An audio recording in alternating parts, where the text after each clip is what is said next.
الله أكبر.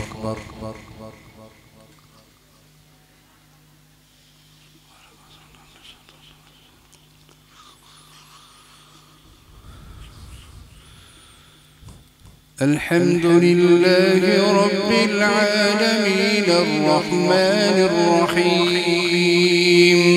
مالك يوم الدين إياك نعبد وإياك نستعين اهدنا الصراط المستقيم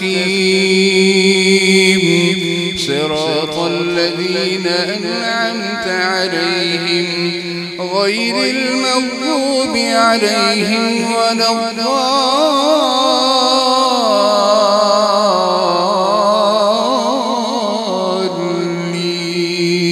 الضالين آمين.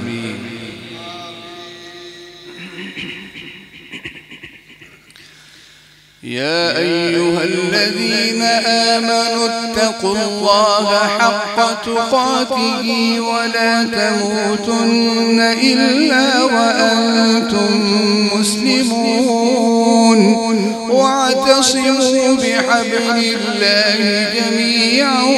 ولا تفرقوا واذكروا نعمة الله عليكم إذ كنتم أعداء فألف بين قلوبكم فأصبحتم بنعمته إخوانا وكنتم على شفا حفرة من النار فأنقذكم منها كذلك يبين الله لكم آياته لعلكم تهتدون ولتكن منكم أمة يدعون إلى الخير ويأمرون بالمعروف وينهون عن المنكر وأولئك هم المفلحون ولا تكونوا كالذين تفرقوا واختلفوا من بعد ما جاءهم البينات وأولئك لهم عذاب عظيم يوم تبيض وجوه وتسود وجوه فأما الذين اسودت وجوههم أكفرتم بعد إيمانكم فذوقوا العذاب بما كنتم تكفرون وأما الذين ابيضت وجوههم ففي رحمة الله هم فيها خالدون تلك آيات الله نتلوها عليك بالحق وما الله يريد ظلما للعالمين ولله ما في السماوات وما في الأرض وإلى الله ترجع الأمور. الله كنتم خير أمة أخرجت للناس تأمرون بالمعروف وتنهون عن المنكر وتؤمنون بالله ولو آمن أهل الكتاب لكان خيرا لهم منهم المؤمنون وأكثرهم الفاسقون لن يضروكم إلا أذى وإن يقاتلوكم يولوكم الأدبار ثم لا ينصرون ضربت عليهم الذلة أينما ثقفوا إلا بحبل من الله وحبل من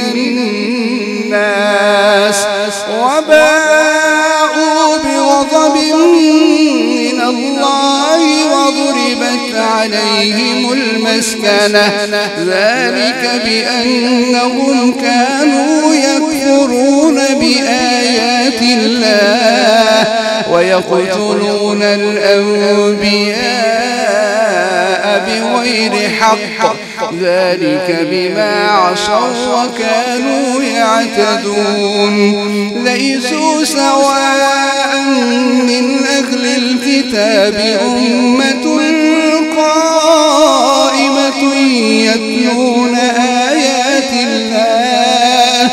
يتلون آيات الله آناء